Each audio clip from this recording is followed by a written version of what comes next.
Subscribe now and press the bell icon. Never miss an update. साथियों, स्वागत करता हूं सबका इस YouTube चैनल पर जिसका नाम है स्टडी विद पीएन लोधा। मित्रों, शिक्षण विधियों का मॉडल टेस्ट पेपर नंबर 4 आज आपके लिए लेकर आया हूं।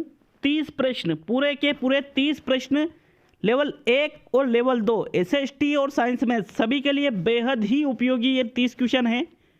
आप 25 क्वेश्चन सही करके बता दो इस टेस्ट में, बहुत ही शानदार एग्जाम की दृष्टि से अत्यंत उपयोगी क्वेश्चन है साथियों।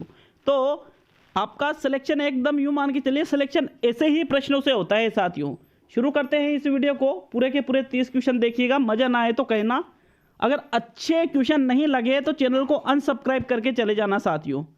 शुरू करते हैं। आपका प्रथम क्वेश्चन है, लेकिन उसके पहले एक छोटी सी बात आपको बताना चाहूँगा कि कल मैंने रीट की तैयारी से संबंधित अत्यंत महत्वपूर्ण वीडियो अपलोड किया है, नहीं देखा है तो जरूर देखें।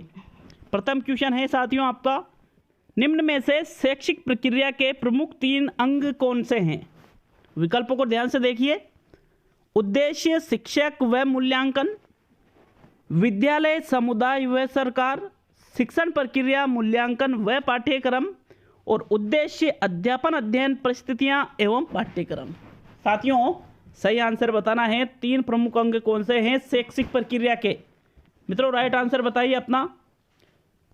प्रश्न नंबर 1 में आपका सही आंसर है साथियों विकल्प नंबर 4, उद्देश्य, अध्यापन, अध्ययन, परिस्थितियां और पाठ्यक्रम। ये शैक्षिक प्रक्रिया के 3 प्रमुख अंगों के अंतर्गत आता है।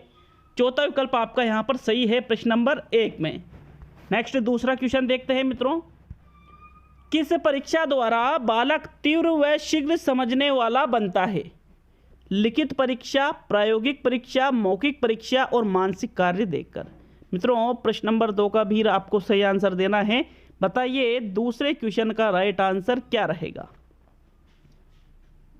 साथियों, इसका जो राइट आंसर है, हो सकता है आपने तीसरा या चौथा दोनों में से एक विकल्प लगाया हो, लेकिन यहां पर आपका चौथा विकल्प सही है, मानसिक कार्य देखकर। क्योंकि मानसिक कार्य में कोई भी कार्य आपको दे सकते हैं, मानसिक कार्य के अंतर्गत मौखिक परीक्षा भी आ जाएगी, इसलिए आपका चौथा विकल्प यहाँ सही है प्रश्न नंबर 2 में। मौखिक कार्य, मौखिक परीक्षा यहाँ पर आपके सेकंड विकल्प, मतलब सेकंड चॉइस आपकी रहेगी। फर्स्ट चॉइस ऐसे प्रश्न में क्या रहेगी? मानसिक कार्य देखकर। चौथा विकल्प राइट रहेगा प्रश्न नंबर 2 में। नेक्स्ट तीसरा क्वेश्चन देखते हैं।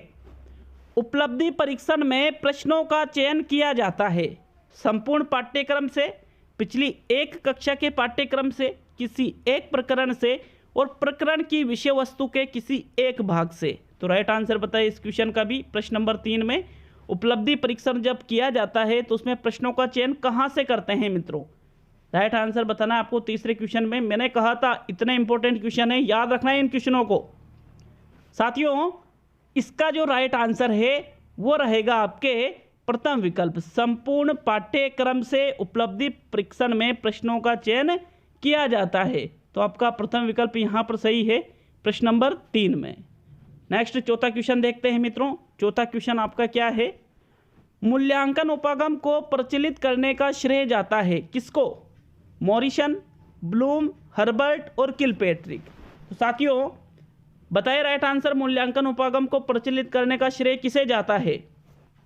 देखिए इसका राइट आंसर है BS ब्लूम को मूल्यांकन उपागम को प्रचलित करने का श्रेय जाता है। विकल्प नंबर 2 आपका यहाँ पर सही है प्रश्न नंबर 4 में, क्योंकि इन्होंने ही मूल्यांकन के बारे में सबसे पहले बताया था साथियों, ज़्यादा विस्तृत अच्छी तरह से। नेक्स्ट प्रश्न नंबर 5 देखेंगे। 5वां क्वेश्चन क्या है? प्रचलित परीक्षा जिसका आयोजन सत्र के अंत में किया जाता है मूल्यांकन के किस गुण की अवहेलना करता है? जो वर्तमान में जो परीक्षा प्रचलित है, जो ली जाती है, जैसे वार्षिक परीक्षा सत्र के अंत में ली जाती है, तो ये मूल्यांकन के किस गुण की अवहेलना कर रहा है? निरंतरता, व्यापकता, सहकारिता और विवरणात्मकता। मित्रों, राइट आंसर देना है प्रश्न नंबर 5 में। देखिए इसका जो सही आंसर है वो रहेगा आपके निरंतरता। निरंतरता कैसे रहेगा? क्योंकि इसमें क्या होता है कि एक बार अर्धवार्षिक परीक्षा ले ली, फिर वार्षिक परीक्षा ले ली, साल में 2 बार पेपर लेने से थोड़ी निरंतरता होती है। निरंतर मतलब लगातार तो थोड़ी चलता है साथियों वर्तमान मूल्यांकन प्रणाली में। इसलिए निरंतरता वाले गुण की अवहेलना करती है वर्तमान में जो सत्र के अंत में परीक्षा आयोजित करते हैं। प्रथम विकल्प यहाँ पर सही है प्रश्न नंबर 5 में। नेक्स्ट क्वेश्चन नंबर 6 देखेंगे मित्रों। आपके 6वां क्वेश्चन क्या है? निम्न में से किसे फादर ऑफ प्रोजेक्ट मेथड कहा जाता है?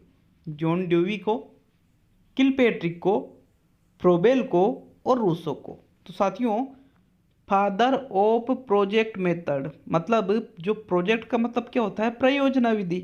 तो जो प्रयोजना विधि है, इसके फादर ऑफ मतलब इसके जनक किसे कहा जाता है? तो साथियों, इसका सीधा सा आंसर क्या रहेगा आपका? किलपेट्रिक। दूसरा विकल्प सही है प्रश्न नंबर 6 में। देखिए, क्वेश्चन को थोड़ा चेंज करके दे दिया, बाकी क्वेश्चन वही है जो आप हमेशा से पढ़ते आ रहे हो, लेकिन उसका थोड़ा सा तरीका बदल दिया। नेक्स्ट प्रश्न नंबर 7 देखेंगे। क्या है आपके 7वां क्वेश्चन? सर्वाधिक प्रभावशाली शिक्षण सामग्री है। तो विशेष तौर पे आपको ध्यान रखना है कौन सी प्रभावशाली सबसे ज़्यादा कौन सी शिक्षण सामग्री सबसे ज़्यादा प्रभावशाली है? Project, audio visual aids, non project और डायरेक्ट एक्सपीरियंस। देखिए, प्रोजेक्ट का मतलब होता है प्रयोजना, एक तो ये अर्थ होता है, और एक होता है प्रोजेक्टर। तो प्रोजेक्टर एक अलग चीज़ हो जाती है। ऑडियो विजुअल एड्स मतलब श्रव्य दृश्य सामग्री। नॉन प्रोजेक्ट मतलब जो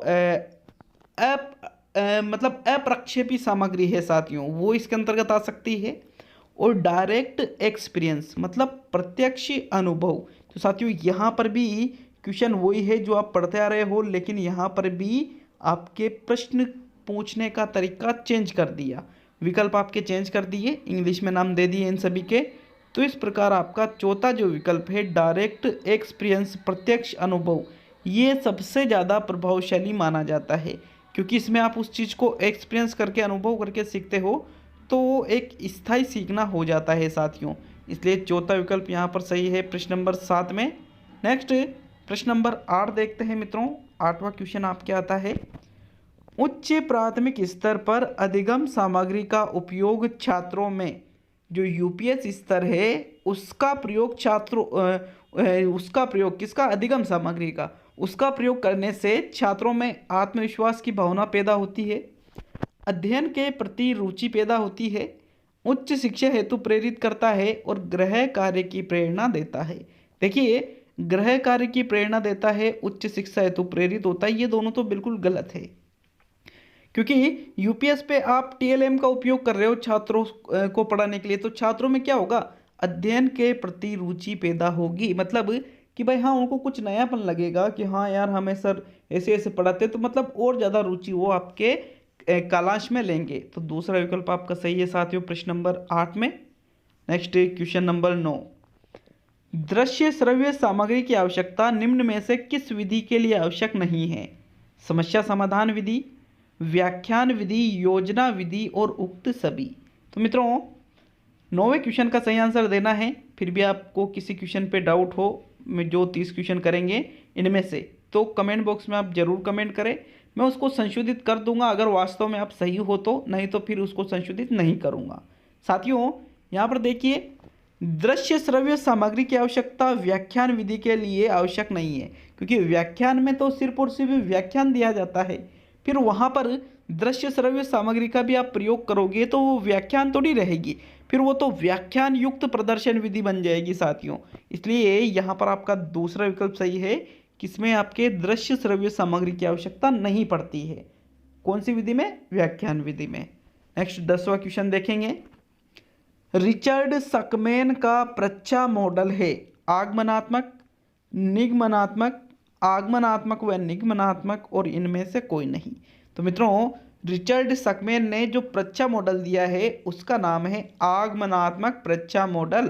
प्रथम विकल्प आपका यहाँ पर सही है प्रश्न नंबर 10 में। इसको भी आपको विशेष तौर पे याद रखना है, वेरी इंपॉर्टेंट क्वेश्चन है मित्रों ये। नेक्स्ट प्रश्न नंबर 11 पे आते हैं साथियों। छात्रों द्वारा सही उत्तर देने पर अध्यापक द्वारा बहुत अच्छा या शाबाश कहना क्या कहलाता है? प्रेरणा, उद्दीपन, प्रतिपुष्टि और पुनर्बलन। देखिए, आप अध्यापक बनने जा रहे हो साथियों, सभी जो तैयारी अच्छी करेगा वो बिल्कुल निश्चित रूप से वो नौकरी जरूर लगेगा। जब आप सेलेक्ट हो जाओगे, अध्यापक बन जाओगे, जब विद्यालय में पढ़ाने जाओगे, तो कोई बच्चा है उत्तर बताता है और आप कहते हैं शाबाश बेटा, बहुत अच्छा, तो फिर उसको कहा जाता है मित्रों पुनर्बलन। क्या कहा जाता है उसको? पुनर्बलन उसको कहते हैं। पुनर्बलन देना इसका ये कहलाता है। चौथा विकल्प आपका सही है। नेक्स्ट प्रश्न नंबर 12 पे आते हैं साथियों। देखिए 3 क्वेश्चन मैंने संस्कृत की शिक्षण विधियों के भी सम्मिलित किए हैं, तो 12, 13, 14 ये 3 क्वेश्चन आपके संस्कृत की विधियों के अंतर्गत आ जाते हैं।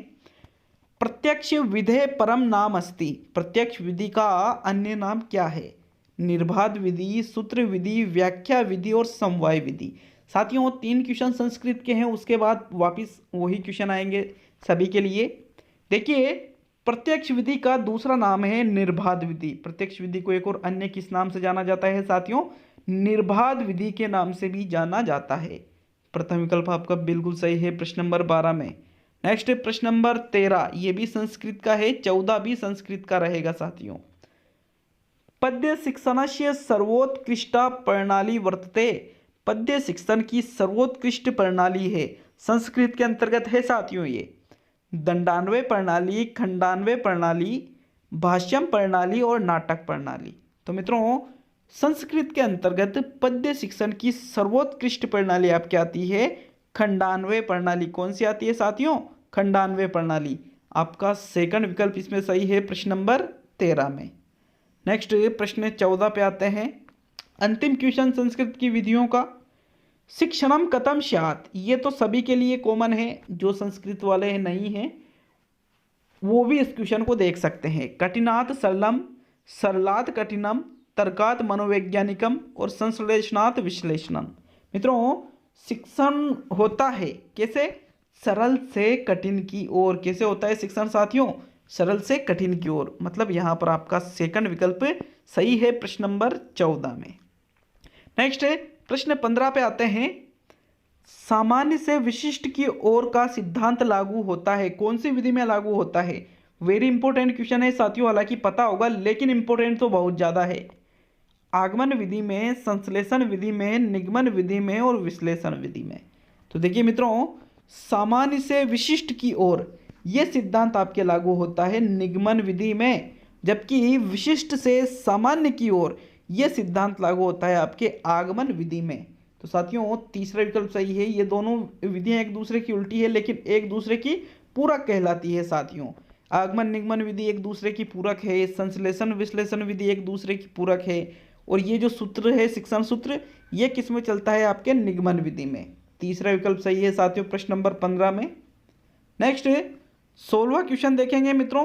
16वां क्वेश्चन है छात्र विद्यालय में रहकर जो कुछ सीखता है उसकी जांच हेतु जो परीक्षाएं आयोजित की जाती है वे कहलाती है निष्पत्ति परीक्षण, निदानात्मक परीक्षण, उपचारात्मक परीक्षण और उपरोक्त सभी। तो प्रश्न क्या पूछ रहे हैं आपसे?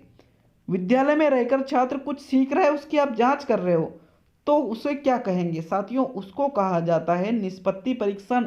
कि छात्र ने कितना ज्ञान प्राप्त किया है, छात्र कितना सीखा है, ये जानना ही निष्पत्ति परीक्षण के अंतर्गत आ जाता है साथियों। उसकी परफॉर्मेंस इसके अंतर्गत आती है।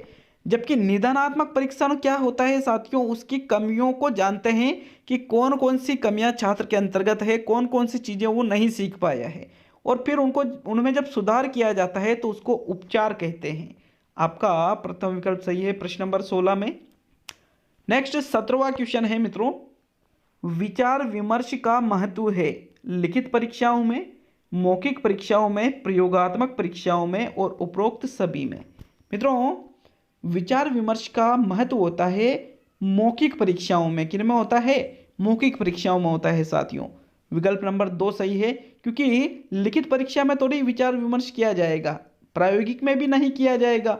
तो चौथा भी गलत हो गया, सेकंड विकल्प ही आपका इसमें सही है साथियों। बिल्कुल मैं पूरी कोशिश करता हूं कि आपको निशुल्क रोजाना लगातार एग्जाम तक आपको वो चीज़ें मिले जो आप पैसे देकर भी नहीं खरीद पाओगे।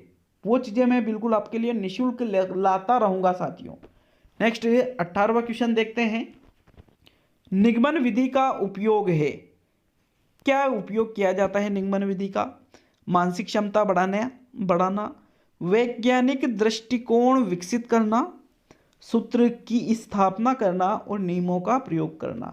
तो मित्रों देखिए, वैज्ञानिक दृष्टिकोण विकसित नहीं हो सकता है क्योंकि ये एक अमनोवैज्ञानिक विधि होती है। सूत्र की स्थापना आप आगमन विधि से करते हो। कौन सी विधि से करते हो साथियों? आगमन विधि से सूत्र की स्थापना करते हो। लेकिन नियमों का प्रयोग आप निगमन विधि से करते हो।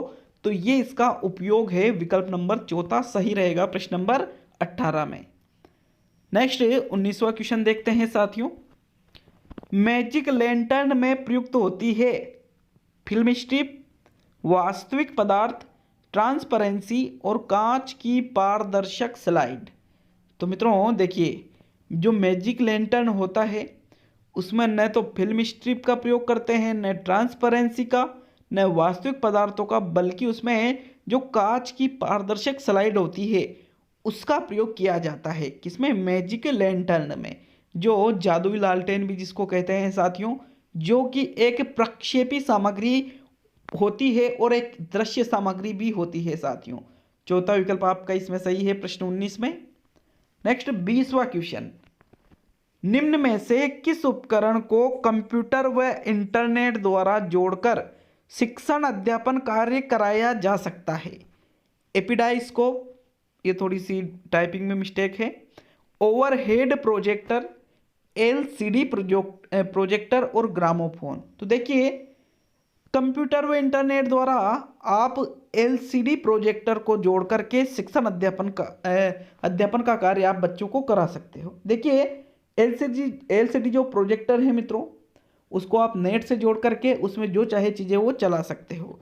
एपिडाइस्कोप एक निश्चित यंत्र होता है। ओवरहेड प्रोजेक्टर, ग्रामोफोन, इनकी अपनी खुद की अलग विशेषता होती है। तीसरा विकल्प आपका यहाँ पर सही है प्रश्न नंबर 20 में। नेक्स्ट 21वां क्वेश्चन, शैक्षिक तकनीकी की दृष्टि से दृश्य श्रव्य सामग्री के उपयोग को कहा जाता है। दृश्य श्रव्य जैसे टीवी है मित्रों, फिर आपके कंप्यूटर है, दूरदर्शन है, ये दृश्य श्रव्य सामग्रियां हैं। चलचित्र है, तो इनके उपयोग को क्या कहा जाता है? सॉफ्टवेयर उपागम, हार्डवेयर उपागम, उपरोक्त दोनों और इनमें से कोई नहीं।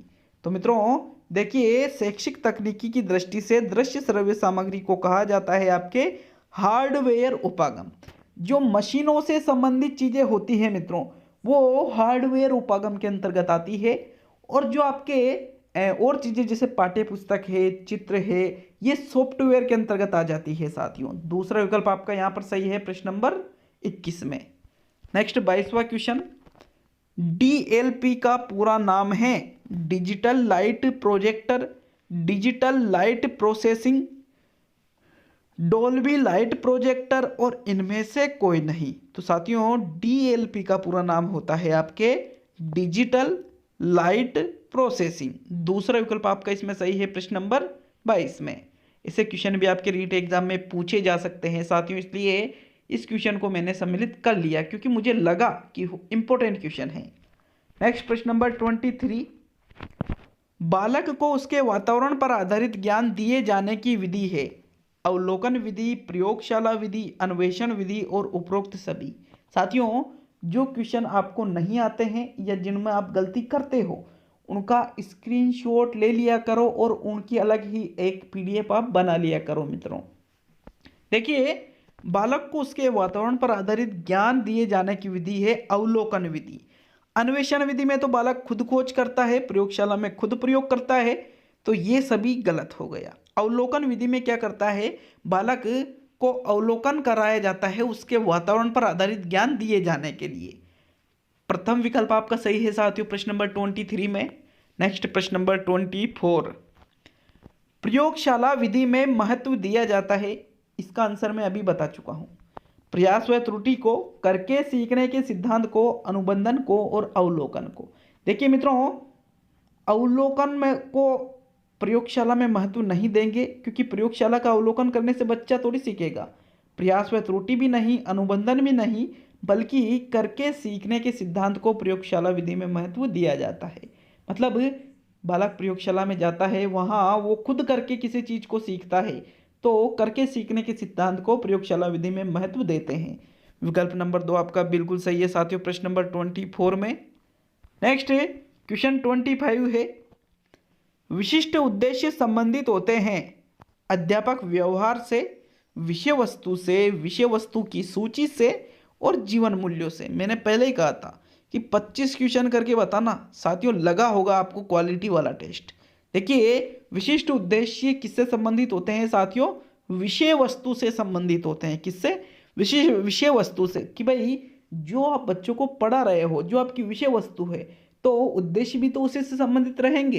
तो दूसरा विकल्प आपका यहाँ सही है प्रश्न नंबर 25 में।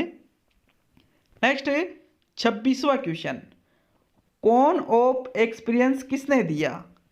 एडगर डेल ने, बी ए स्किनर ने, एस के कोचर ने और डेंट ने। तो मित्रों, कौन ऑफ एक्सपीरियंस का मतलब होता है अनुभव शंकु, जिसको देने वाले थे एडगर डेल, कि भाई ये सहायक सामग्री इतना % प्रभावी होती है, इतने % इससे बच्चा सीखता है, इतनी इंद्रियां सक्रिय होती है। इस प्रकार से इन्होंने कौन ऑफ एक्सपीरियंस या अनुभव शंकु दिया है साथियों। आपका प्रथम विकल्प सही है प्रश्न नंबर 25 में। नेक्स्ट 27वां क्वेश्चन देखेंगे। आपके स्कूल का निरीक्षण हो रहा है, आप विज्ञान विषय पढ़ाने के लिए किस विधि का प्रयोग करेंगे? देखिए, आप अध्यापक हैं, विद्यालय में निरीक्षण करने के लिए आपके अधिकारी आए हैं, तो आप कौन सी विधि का प्रयोग करोगे बच्चों को पढ़ाने के लिए? प्रयोजना विधि, प्रदर्शन विधि, समस्या समाधान विधि और खोज विधि। तो साथियों देखिए, खोज विधि का प्रयोग कर नहीं सकते, क्योंकि इससे अव्यवस्था फैल जाएगी और जो अधिकारी है वो सोचेंगे कि भाई बच्चों पर बिल्कुल भी कंट्रोल नहीं है। प्रयोजना विधि में बहुत ज़्यादा समय लग जाएगा। समस्या समाधान विधि भी बहुत ज़्यादा समय खर्च करने वाली विधि है। आप इसे टाइम पे प्रदर्शन विधि का प्रयोग करोगे। किस विधि का? प्रदर्शन। मतलब सभी छात्रों को एक जगह बिठा दोगे, आप किसी चीज़ का प्रयोग करोगे और छात्र उसको देखेंगे, प्रदर्शन विधि। तो जो चेक करने वाले जो अधिकारी हैं आपके, वो भी कि हाँ भाई सभी छात्र देख रहे हैं, प्रश्न भी कर रहे हैं। तो यहाँ पर देखिए साथियों, प्रदर्शन विधि का प्रयोग करोगे तो वो आपके अधिकारी बहुत अधिक आपसे प्रभावी होंगे। दूसरा विकल्प आपका सही है प्रश्न नंबर 27 में। नेक्स्ट 28, प्रस्तुतिकरण के अंश नहीं है। आदर्श वाचन, अनुकरण वाचन, अशुद्धि वाचन और प्रस्तावना। देखिए, प्रस्तावना पहले आती है प्रस्तुतिकरण के पहले, तो ये साथियों प्रस्तुतिकरण का अंश नहीं होती है।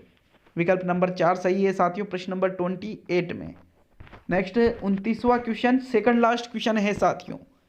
लेखनी सही पकड़ने के अभ्यास पर कौन सी विधि अधिक जोर देती है? पेस्टोलॉजी विधि, मोंटेसरी विधि, जेकार्ट विधि और उपरोक्त सभी। देखिए, लेखनी सही पकड़ना ये सिखाती है आपको मोंटेसरी विधि। कौन सी विधि सिखाती है साथियों? मोंटेसरी विधि, जो कि मैडम मारिया मोंटेसरी के द्वारा प्रतिपादित की गई है। सेकंड विकल्प आपका सही है साथियों।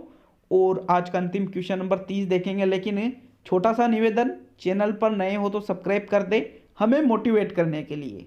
नहीं तो कोई दिक्कत नहीं साथियों, आपकी इच्छा है, कोई जोर जबरदस्ती इसकी नहीं है, लेकिन फिर भी निवेदन करना मेरा एक फर्ज बनता है। प्रश्न नंबर 30 और आज का अंतिम क्वेश्चन, सामाजिकृत अभिव्यक्ति विधि के सोपानों की संख्या कितनी है? 5, 6, 8 और 3। तो मित्रों, जो सामाजिकृत अभिव्यक्ति विधि है इसके सोपानों की कुल संख्या है 3। कितनी है साथियों? 3 है। आपका यहाँ पर चौथा विकल्प बिल्कुल सही है प्रश्न नंबर 30 में। तो ये आज के 30 क्वेश्चन थे साथियों। कमेंट करके जरूर बताएं कैसे लगे क्वेश्चन, क्वालिटी कैसी लगी, क्या वाकई में ईमानदारी से 25 क्वेश्चन आप सही कर पाए हो? अगर हाँ तो आप जरूर कमेंट करके जाए साथियों, और ईमानदारी से करके जाना, लेकिन क्योंकि ईमानदारी यहाँ पर बताओगे तो आपका रिजल्ट भी ईमानदारी से बनेगा, आपका रीड का रिजल्ट भी ईमानदारी से आएगा। और यहाँ अगर 30 में से 30, 28, 29 कुछ ऐसे लिख दिया तो फिर रिजल्ट में वो बात नहीं रहेगी साथियों। मिलते हैं अगले वीडियो में। बहुत बहुत